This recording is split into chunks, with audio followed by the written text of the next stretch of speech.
pardon my voice.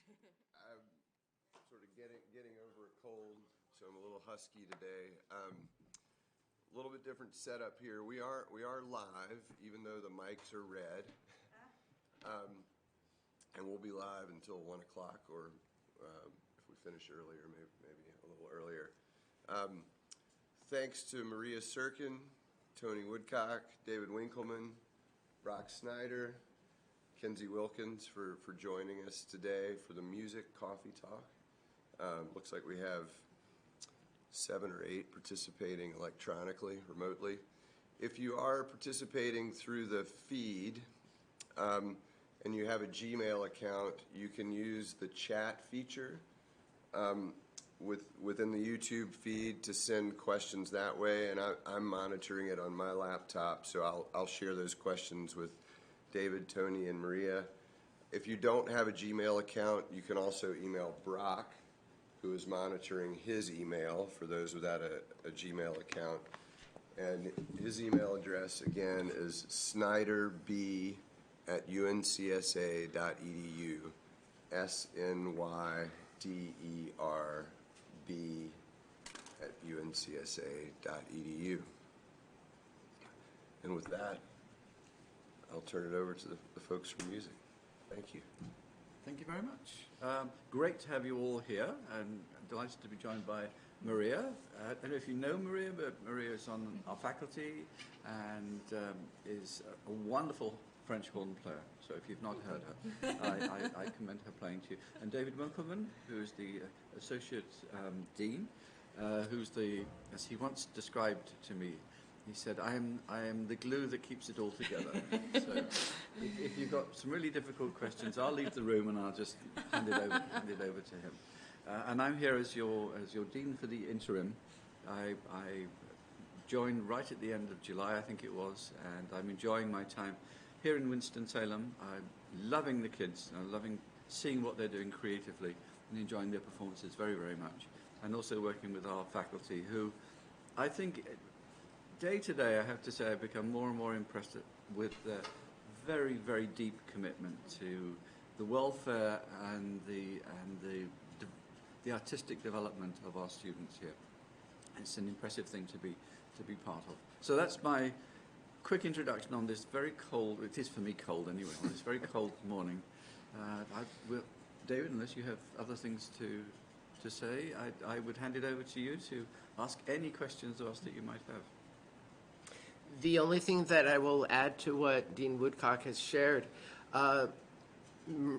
Serkin, Maria Serkin, in addition to being wonderful horn faculty, she also is serving as Assistant Dean for Academic Affairs within the School of Music, collaborating with me to help with various administrative tasks in the background, and also partnering with me to be available to meet with and actively help support our students. She works with high school students, obviously, but she also will work with our undergraduate and graduate students as well, and is bringing a wealth of experience and breadth of idea to what we do. So thank you. I have to say I've really enjoyed my heightened involvement, and I've really enjoyed getting to know all the students. Thank you. So over to you. Yes. To your questions. And this is pretty typical. Sit together for a few minutes and Sip coffee. Just remember one question I had. yes. I got an email through another channel that the ACT, it's on February the 24th, at least for the county. And is it also something the children here can participate, and how do we sign them up, and if there's any help for them to be prepared? So the ACT, anytime that it's offered in Winston-Salem, now the 24th, what day of the week is that? There is a, let me just look here. There's Because the Winston-Salem Forsyth County Schools give it to all their high schools, and that might be during the week, which that is a Monday. So that particular administration of the ACT is for the Winston-Salem Forsyth County Public Schools, that they give it during the day. We are not a part of that system, okay? But we do have many students that do take the ACT, and when they are in Winston-Salem, and the ACT is offered on a weekend, they register for the Parkland High School testing site. Parkland is maybe 3 miles from here. They can arrange for transportation through our transportation office. There will be a van that will pick them up at Performance Place, the Circle there, and drop them off after the test is done. Registration for the ACT is done by the student or the family. And the website for registration is act.org. It's a pretty simple process to register.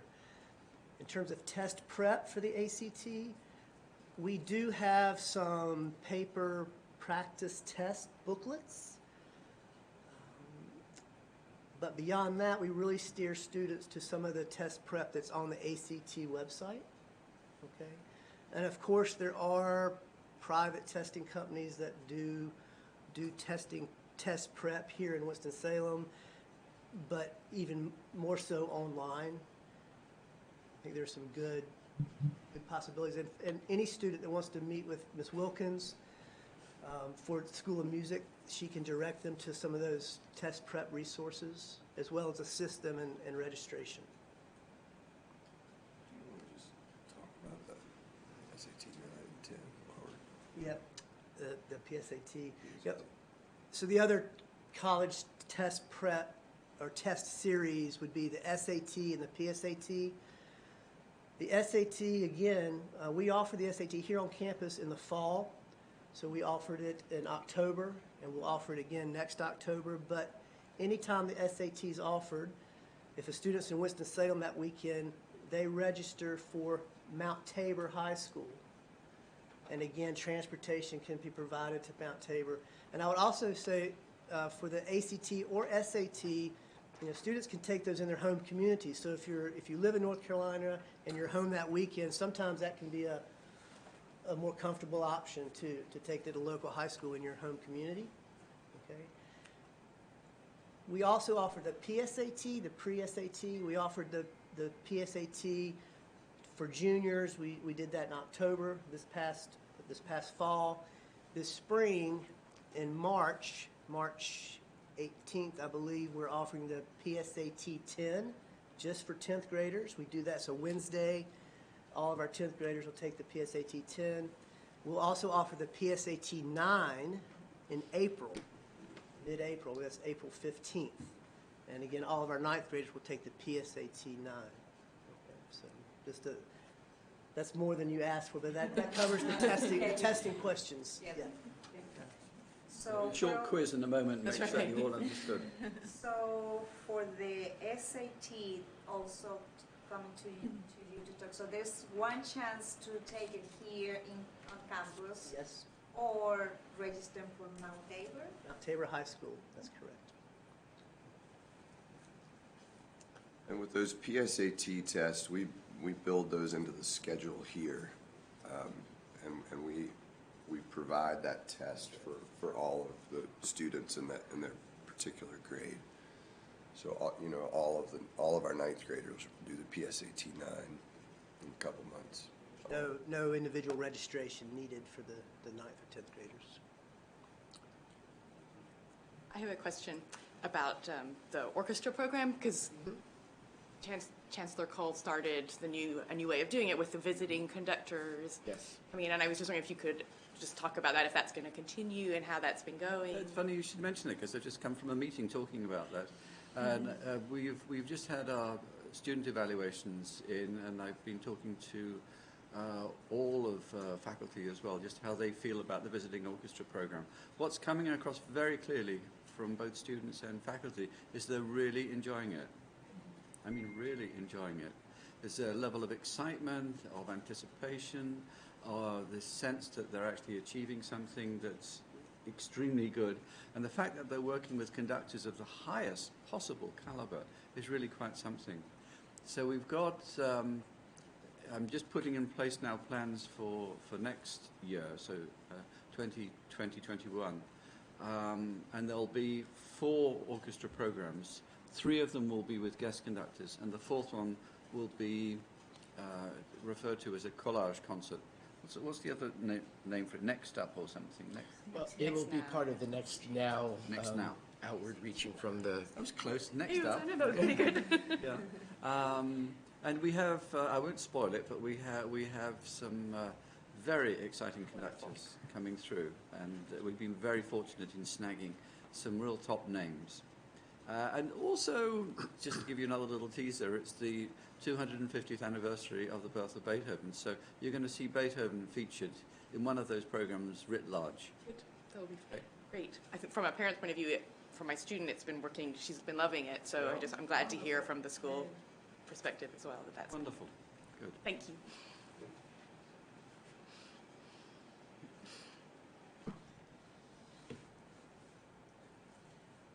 Could you talk about intensive arts and how, if we're going to do intensive arts next year, is it going to be handled the same way as this year? When you say handled the same way, do you mean with juries continuing from the final exam period and then? Same time period, same format, same, or will there be changes, or will it still be the same? The basic windows in which things will occur, at this moment, we're projecting will be probably similar, although the dean is convening some reflective task groups to reflect upon this most recent intensive arts and see how we might name things that worked especially well, things that could use a new way of thinking about them. And we're still in the middle of all of that. But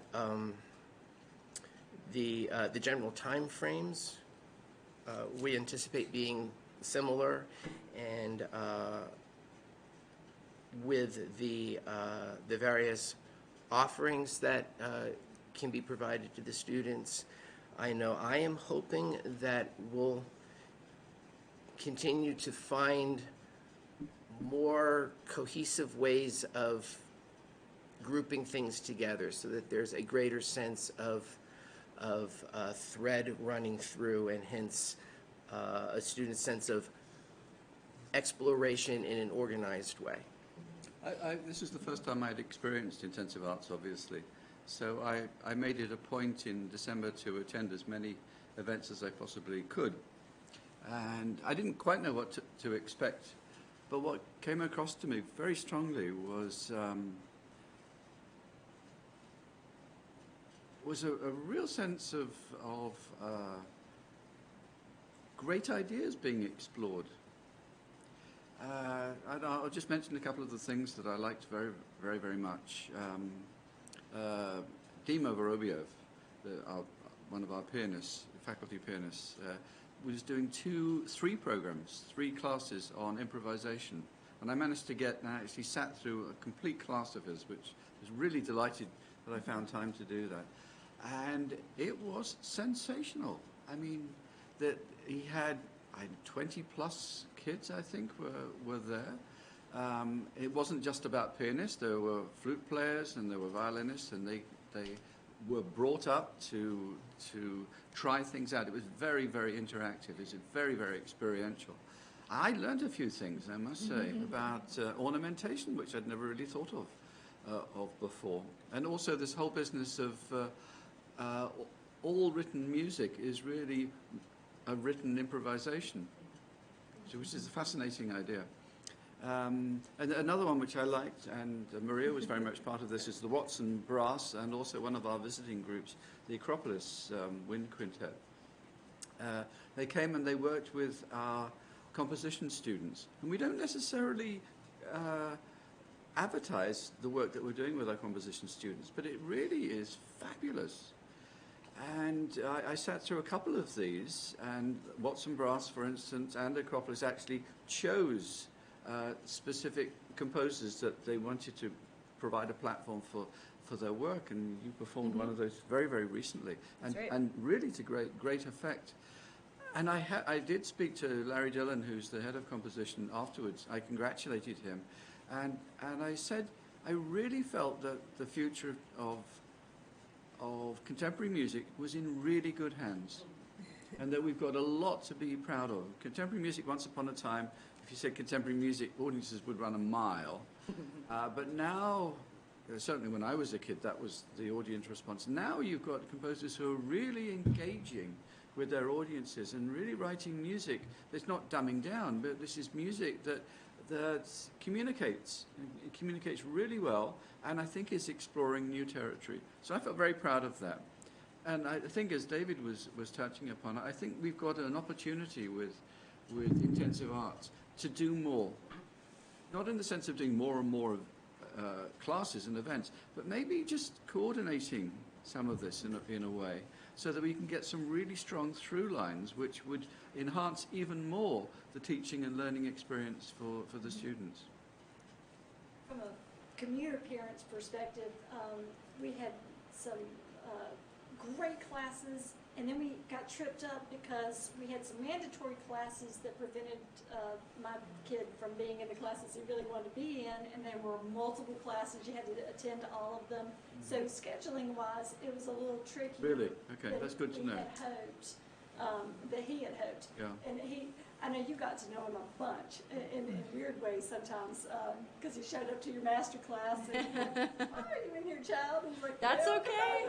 Yeah, it was okay. It was great. More the right? merrier. He got an opportunity, but he's like, by the by, I'm trying to hit, a number here. I'm trying to hit a number of hours that I need to be here, and I can't work this out schedule-wise. So, but the one, from a parent's perspective, I want to say thank you for the one you did about what are you doing this summer, because he was able to give that information, and we were able to look through it and pick through it about what to do for the summer, and we were able to have a really good conversation about okay, what might work for you based on look at this information, and go through each individual website, and I really appreciate you giving that to him and having a resource that we could You're find. most welcome, and thank you for sharing. You just made my day.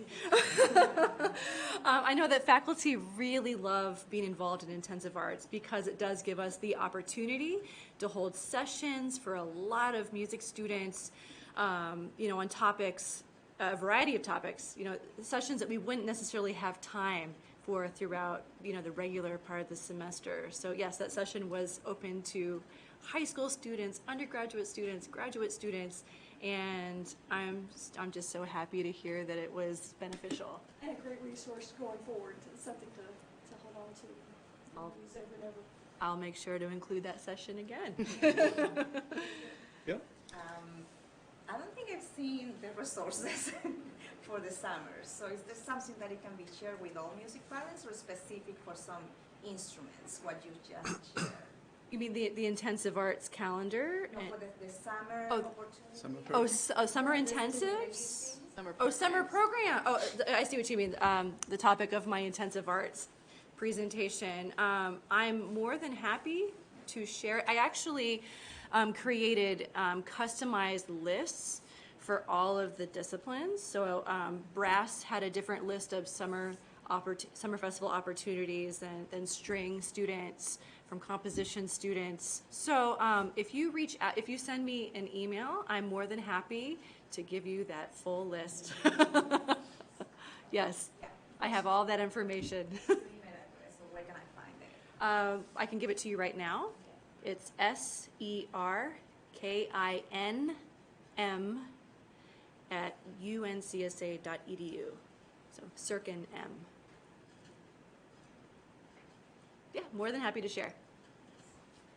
While we've been chatting about this, someone sent a question, or I guess more of an observation, that with intensive arts, sometimes certain sessions become oversubscribed, and wondering what can be done about that, how it's communicated, and so on. That facet of it has proven to be very difficult to manage in an effective way, and would be one of those things that as we continue to debrief about the most recent version of intensive arts, I'm hoping we can revisit and come up with a better mechanism through which to manage things like that. So I am aware of it. I always feel bad when a student is planning, hoping to be able to do something, and then we're not able to accommodate the level of response. And so, yes, this is something that we would like to more proactively, constructively be addressing. In that conversation, Mhm.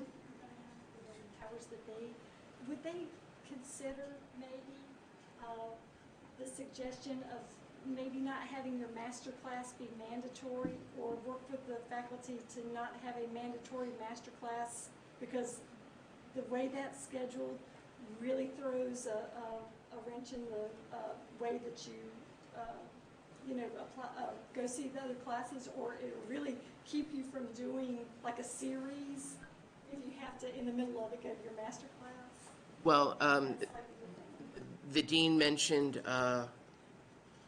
the exciting possibility of highlighting and developing in a more intentional way through lines going through the overall experience. As we look at that, that will automatically bring to the surface consideration of other things that might be in competition with those through lines. You could maybe even schedule all the master classes for all the instruments at the same time, so then we know when those are. I have lots of ideas, yes. I figured you did. Lots of good ideas.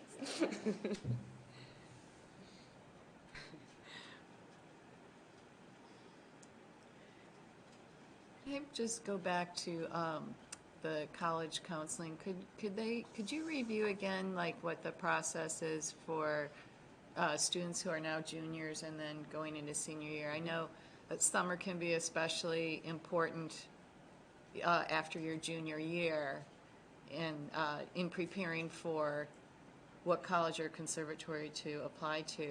By the time you come to school senior year, you should maybe have a short list and be ready. But how do they interact with you then to prepare that?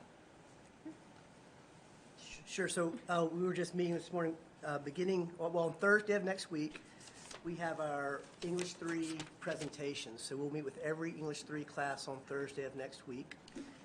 In that presentation, we go over kind of the nuts and bolts of the college admissions process, timelines, what we should be doing spring, summer, and in the fall. Our goal for students, as you hit on, is that they come back in the fall ready to hit the ground with applications. So the first touch point will be Thursday. After that, we have required one-on-one meetings with all of our juniors. So Ms. Wilkins will be meeting with all the music students. And in that meeting, we're talking more specifically, individually with that student about college choices, the timeline. We're also in that meeting working with them one-on-one on their Naviance account. So for many of them, this will be the first time, although we'll give them the information in our meetings in the English classes. When we have our one-on-one meetings, that'll begin happening right around the end of spring break. We'll be being one-on-one. We'll talk about colleges, and we'll use our Naviance system to help them develop a colleges I'm thinking about list, which is one of the tools on the Naviance portals. We'll be talking with them about letters of recommendation, about the essay.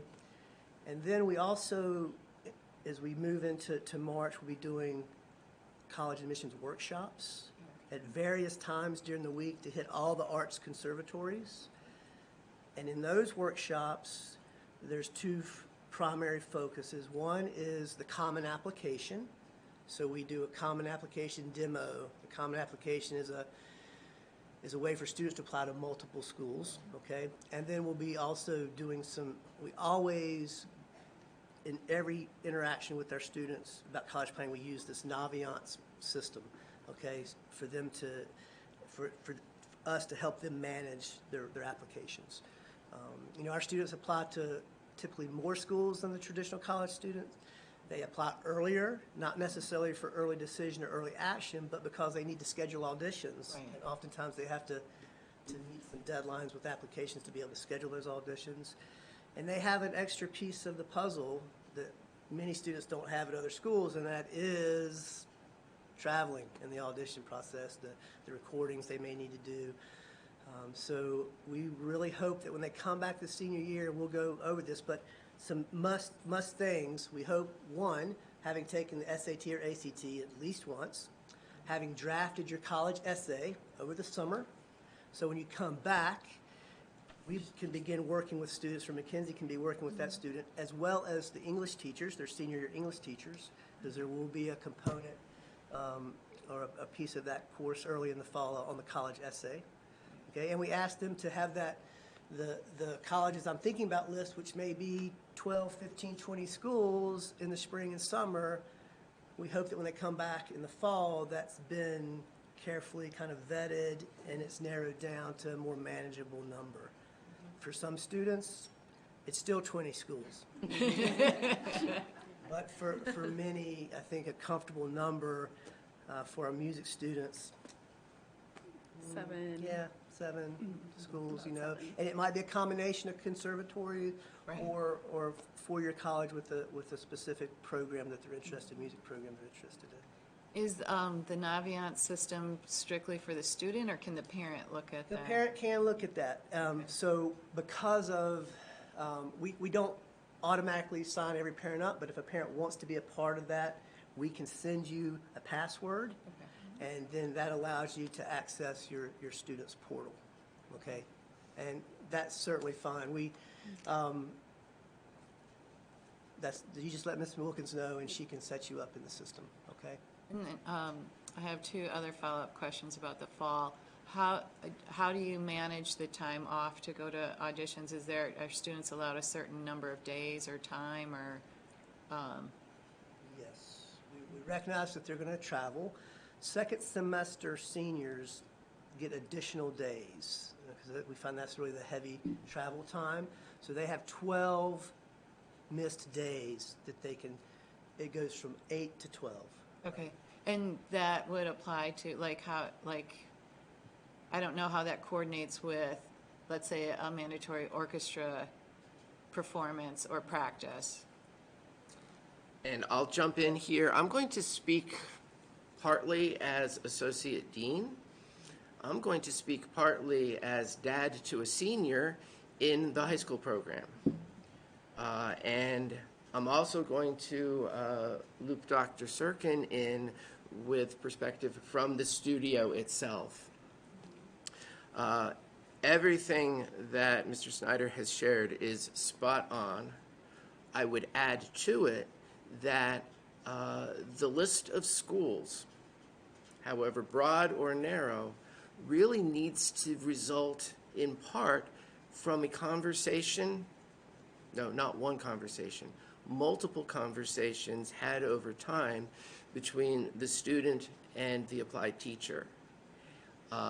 If the type of relationship that the parent and the student have with each other is such that it's a comfortable relationship to have that conversation with the applied teacher, the more the merrier. It's very important from my administrative perspective that what is being envisioned as appropriate next steps for that student is, excuse me, accurately reflective of their interests and their aspirations. Excuse me.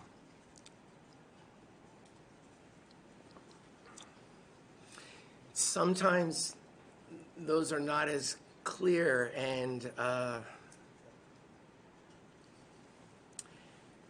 unambiguous as one might expect. Sometimes the student is feeling the really strong call of the heart, art all the way. Mom and dad are a little bit nervous about economic employability and viability down the road. There's not a right or a wrong answer, but that becomes a rich, necessary point of conversation. So schools are decided in one way or another. And my daughter's an oboist. She studies with Jaron Atherholt. She joined our community as a junior, and I watched Ms. Atherholt take Annie through a really wonderful process of exploration to help generate both a preferred college list for conservatory and also a summer programs list. So that coming out of that list, Annie knew to apply to certain festivals for last year so that she could have some direct experience with someone with whom she thought she might like to spend the next 4 years in college. And it was a rich opportunity for her. But none of this happens if there's not communication and that kind of thoughtful planning ahead. Can I follow up on that for a second, though? You're putting a lot of emphasis on the teacher, the music teacher, but some music teachers are more savvy about the American college system than others, and they just can't help. They might not have grown up here, they might not have gone through that system Sure. themselves. So how do you address that sort of imbalance? Well, what you're describing would be a very specific case-by-case situation, and I understand why you're asking. And maybe that's a conversation you and I have, and I can help facilitate other conversations. Maria, is there anything you'd like to add to? This is mentoring students throughout the college application process is actually one of my favorite aspects of my job. I really enjoy it. From their very first lesson of the school year, we talk about that, especially if they're a senior.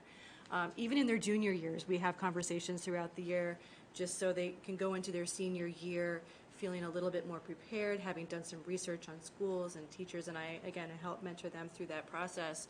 So for the senior high school student, I check up on them every single week, not only asking how their applications are going, but really having detailed, meaningful conversations about each school that they're considering. Of course, I want them to do some research and come to me with ideas about schools where they can possibly envision themselves. Of course, I have ideas. So it really is a wonderful conversation that we have from the get-go. I make sure that they come to me with an organized list of pre-screen dates for recordings, as along with repertoire, and then I keep tabs on them all the way up till their actual live audition. And then we continue having the conversation as the offers come in as to where they really see themselves. And I'm happy to put them in touch with my resources if I feel that a particular teacher would be a good fit for them. Very early on, I encourage them to either make a college visit and have a lesson with that teacher, or sometimes I can facilitate in helping them set up a Skype lesson just so they can start a conversation with that teacher and understand their teaching style. So I really, really, really love mentoring students throughout this whole process. And while we're talking about college admissions, I'll back up a bit. First of all, I think you can, from what you're hearing, is that there's a couple avenues of support. The mentoring that's happening in the School of Music about that student and their interest in their music and their potential, and then there's the academic piece of that Ms. Wilkins and I are doing, which is really about the general admissions process. The completing of the applications, the submitting of the transcripts, the process of requesting letters of recommendation, assistance with the essay, the general college counseling about interest in potential schools, about financial aid, those types of things. And I mentioned Naviance earlier, and just to back up and explain what that is, we're in our second year using Naviance, which is a college application management system. It is our means of sending transcripts and letters of recommendation. It links with the Common Application, so we're able to send the Common App school reports through one means, through one portal.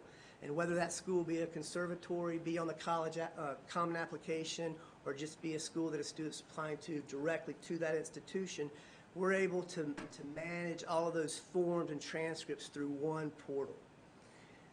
And the student and potentially the parent on that portal, they have a place to in the junior year and into the summer to keep a list of students they're interested in applying to. Then they're able to move that schools from that list into the window of schools I am applying to. They're able to make those transcript requests.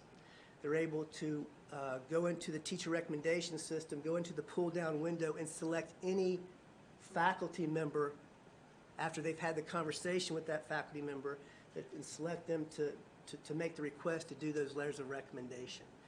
It's also a way for students and parents to get some basic data on schools.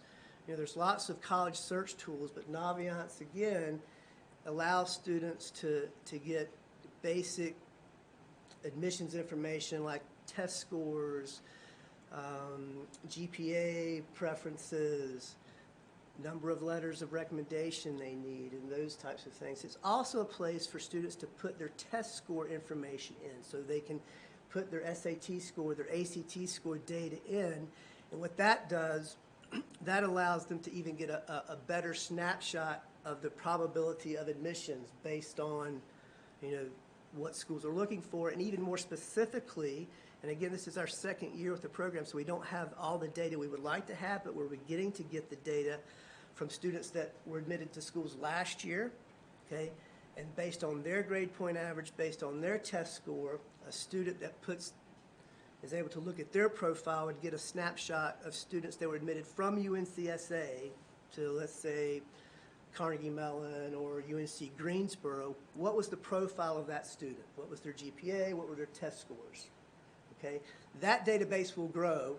Okay, it will grow. So if we have a ninth grader now, there's going to be a wealth of information as they get to be a junior. If you currently have a senior, there's some, but obviously not as much as we would like. Okay, so when I mentioned Naviance, that's an overview of what Naviance is and what it does and how it helps our students and how we use it as advisors.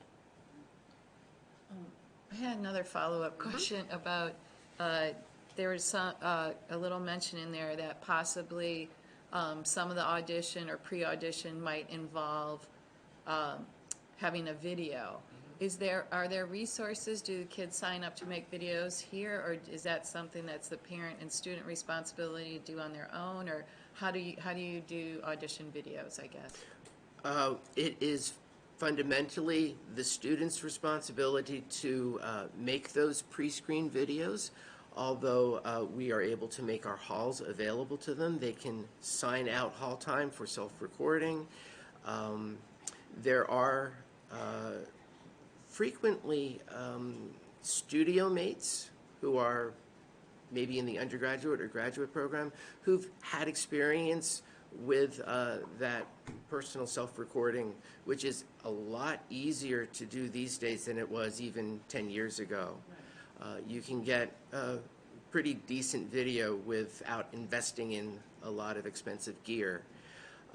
If a student does need to have some assistance, they can speak with their studio teacher, their major teacher, who can at times help provide some of the equipment, maybe make sure that their graduate student, most studios have a graduate assistant, who might be able to help with some of that. In my experience, I have helped a number of students with their recording. If this is a new experience for them, as long as they, go through the process of reserving the room, preparing the repertoire, Yes. I'm happy to be there and really help get them started so they feel comfortable using the equipment. So yeah. But it's self-provided equipment, normally. Well, most studios have a camera. Okay. And so I do allow the horn students to use the camera during regular school hours. Yeah. I have two questions. First is following on the college application. Will school be able to help if the students applying for college outside the U.S., like Canada or other European countries? That'd be, and When you say help, what do you mean by help? like in the application process. to provide guidance. and- Guidance, yeah, guidance or. yeah. Absolutely. Absolutely, yes. Oh, yeah. Yeah, every year we have students that will apply to international schools or to schools outside of the United States. Yeah, like we have Yeah. My daughter who graduated last year ended up at the University of Glasgow in Scotland, and the school facilitated her whole application Okay. as much as they needed to. It worked. There's a few extra steps for a student that's truly applying as an international student to another school that involves some transcript verification and transcriptions that happens. But all that happens generally on the school that you're applying to side, right? Okay, so the school does have experience in, okay. I have second questions regarding the master class. Because this year our daughter's master class is scheduled on like late Fridays. Mm-hmm. And yeah, so it's kind of causing some issues with the traveling for the weekends. Mm-hmm. So wondering, is that going to be the same for the future? It will be. We have an intricately constructed schedule of master classes, how they intersect with large ensembles and various things, and we really don't have any flexibility at this point to just mix and move things around. So It'll be the same I'm time. sorry that the 4 to 6 on a Friday afternoon is a challenge, but Okay. That question for Mr. Snyder. The Naviance program that you were talking about, is there a way to see sort of get guidance and a roadmap for our younger kids? You know, older kids who are successful and got into this level of university versus this level of university, sort of what the expectations are. I've seen it for Davie High School. They do this, and they had a couple of band students. One went to Duke, one went to Carolina. Here's all the courses that they took and all the extracurriculars that they did. That doesn't match up at all with our life anymore. That's gone. So we would love to see that. Yes, and I think there's a whole avenue of programmatic things that you'll see us to begin to do with our younger students with Naviance. You know, I realize that some schools that have had the system for a while are using it with 9th graders, 10th graders in a real programmatic way. And oftentimes, when I was in the public schools, we had a time dedicated to do that with our 9th graders. So I think there's a lot of possibilities. And I would encourage a 9th or 10th grader and parents too at this stage to reach out to Ms. Wilkins or myself, and we're happy to begin those conversations right away, whether it be through a student in our office and phone conference with you, or if you're able to join us face to face and take that on a student by student basis. Okay. I got a connected question here. Can a second-year student and parent begin to use Naviance? And the question is yes. We ask that you reach out to the particular college counselor, in this case, Ms. Wilkins, for music, and we can go ahead and set that account up with you. We do the mass enrollment beginning with junior year right now, but we can certainly make that available to underclass students.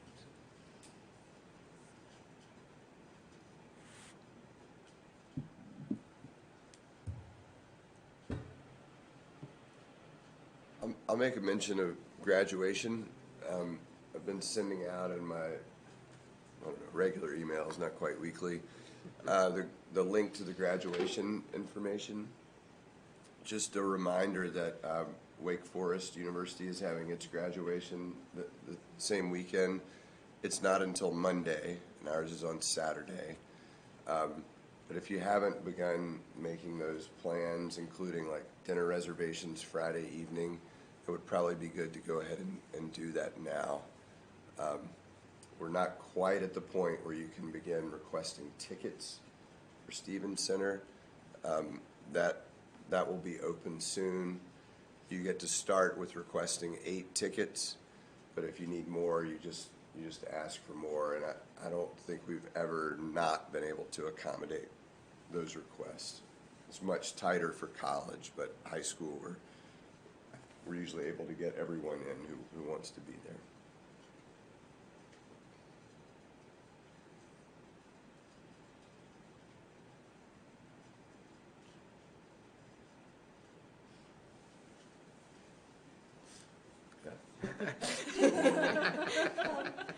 Any thoughts on having a handbook? Don't hit me. I will not hit you. I have lots of thoughts and aspirations for what is called an art hub. We've begun work in collaboration with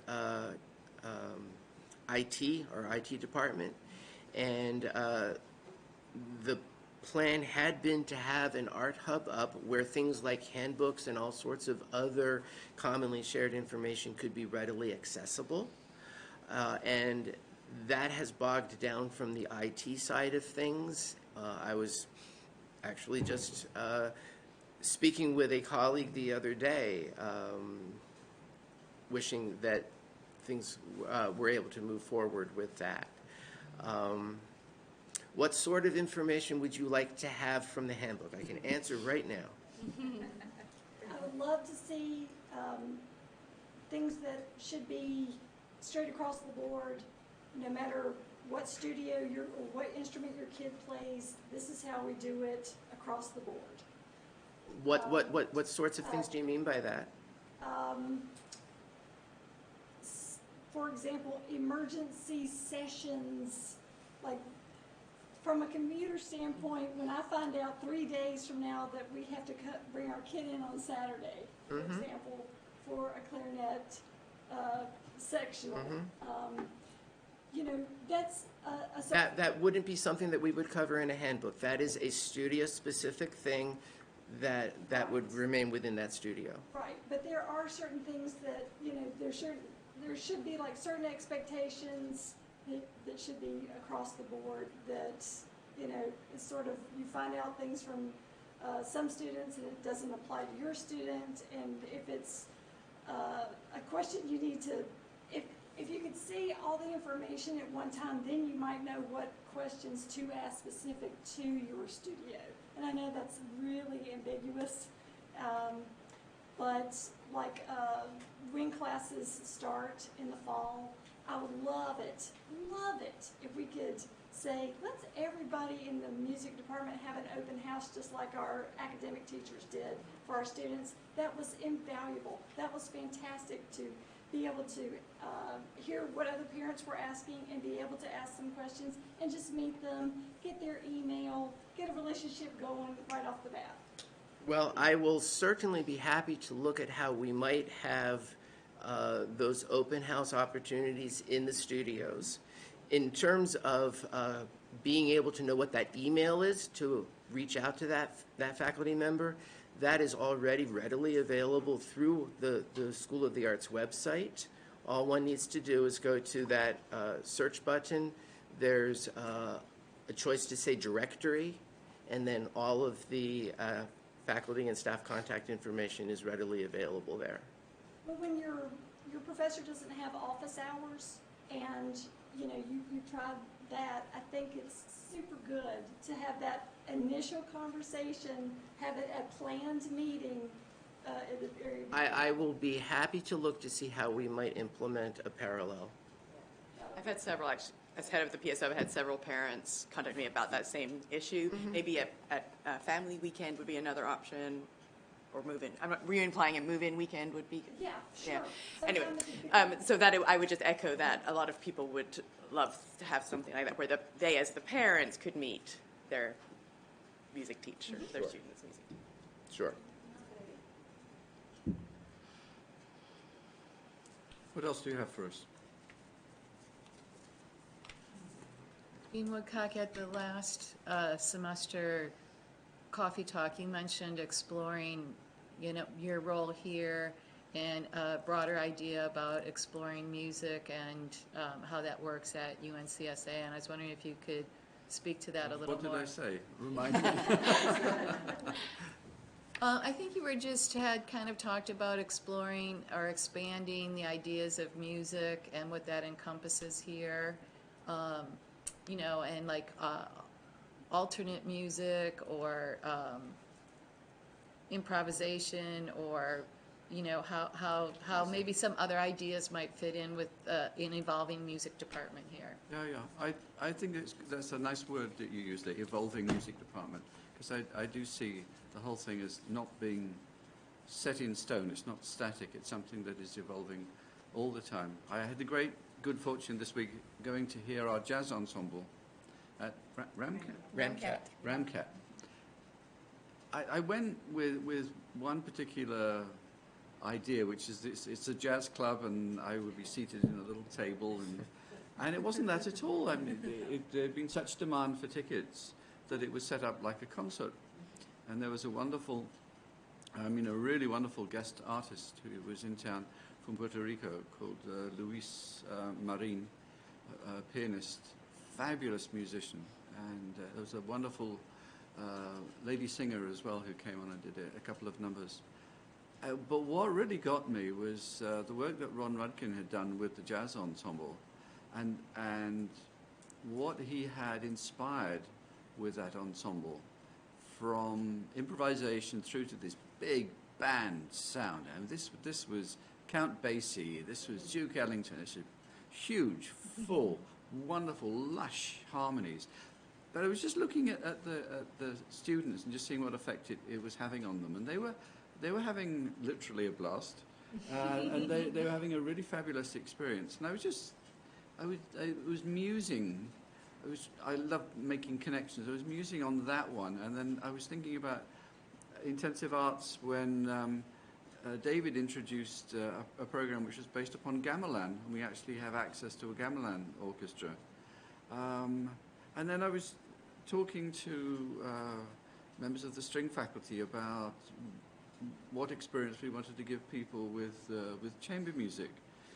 And then I'd had this very positive experience over contemporary music and composers. And I love looking at connections, and I was wondering how all of those things could be put together when there's so much that is excellent happening already. And who else might we want to bring in? If you're thinking I'm about to present you with a plan, I'm going to disappoint you. But I think that evolution is about a lot of discussion. And I think throwing these ideas out and seeing how people respond perhaps to things being done in a different way,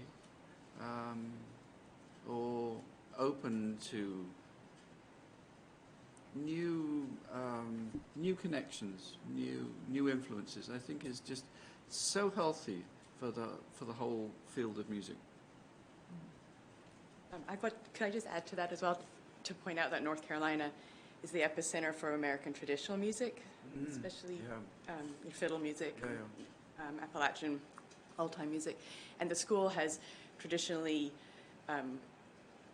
not featured that at all. Yeah, that's curious. I know I've spoken to... there are conservatories that have classical and traditional, but this school has never. I've spoken to Brian Cole about that. Me too. And he's very, very keen to see that, and he has some really wonderful ideas as to the sort of people who might come in and do that. I'm more than open to that, and I'm really open to the idea of improvisation across the whole field. Great. I have yet to be taken to one of these Appalachian places and introduced to fiddle music. Okay. Yes, I'm a fiddler, so I can talk to you after. I can talk to you about that. yeah, Yeah. let me know. But yeah, there's wonderful, I mean, I'll just mention too, at least, there's wonderful resources right here in the state, artists that are right here. Now, I just mentioned Rihanna Giddens, Mark O'Connor, they live here in the state. Yeah, yeah. There's a wonderful tradition. Mark lives in Charlotte, doesn't he? In the Charlotte area, yes. So I wonder about that too, that that's very much absent from music at all here, and that might be a really rich opportunity. Yeah. Really rich. I agree. Aaron mentioned that Giddens went to sister school, North Carolina School of Science and Math. Rhiannon. Yes, yeah, she's very smart. I don't know that she lives here in the state right now, But I but think she's based in Greensboro, but I'm not, she travels a lot, I think, yeah. Have you run out of ideas? Questions? We could finish early, which would be, I'm sure, to everyone's advantage, given our schedules. This has been a great discussion. Thank you so much. What I love about these things is you learn, I particularly, and I'm sure it's true of Maria and David as well, we learn so much from you.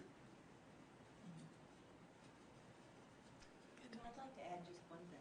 I've got a 10th grader who was shut out of a few of the winter intensives and we just really kind of figured it out. It was his second year to do it this year. But he ended up in all kinds of different classes that I'm sure were well outside of his usual. And he ended up in that composing course that we talked about. Yes? And to hear you talk about it is so much different than to hear him talk about it. It was like so fun. Just like, oh, that's why he came home so excited. That's I don't cool. know what that was about. I thought it was about some of the students who are older, so Yeah. you know it was more, you know, for a Yeah. younger student. Yeah, But it was a lot more than that. Now I see. So it's just nice to hear about it firsthand. Thank you. Great. And in what was a bad thing, being shut out turned out to be a good thing. Yeah. So I know not all of them were terrific, you know, in the moment at the time, Mhm. but many were. So thank you. Thank you. Well, thank you for your time today. It's been a huge pleasure as I always. think we have a question. One more question. Oh, you do? One Sorry? last question. I was, as the mother of a composer student, I was wondering if you could give us a little info on what's happening on February rather, like the 21st and the 23rd. I saw on the calendar things about student composers, premieres and reprises. Is there anything you could? That is what has become an annual event for us. Okay. A group of orchestral musicians, starting earlier in that week, will have a very focused rehearsal cycle that will be using scores that have already been identified by the composition department of our own students, who will then be able to hear their piece brought to life by our symphony orchestra. Over the past couple of years, what we've also began to incorporate with that would be the reprises part. Someone who's an alum of the composition program coming back and having one of their pieces played by the orchestra on this same program. So it's. Alum coming this time? I'm sure. I have not seen the program for that yet, so I don't know what's been programmed. But that's the idea behind it, that it's simultaneously it's all looking forward, but looking forward from the perspective of our current students, maybe a little bit of retrospective for those alum coming back as they re-engage with the community. Thank you. Mm-hmm. Are we done? Great. Thank you very much. Thank you. Yeah, thanks to all of you for your time on behalf of the parents. We'll post the video if you want to watch it again. Usually it takes about 10 days.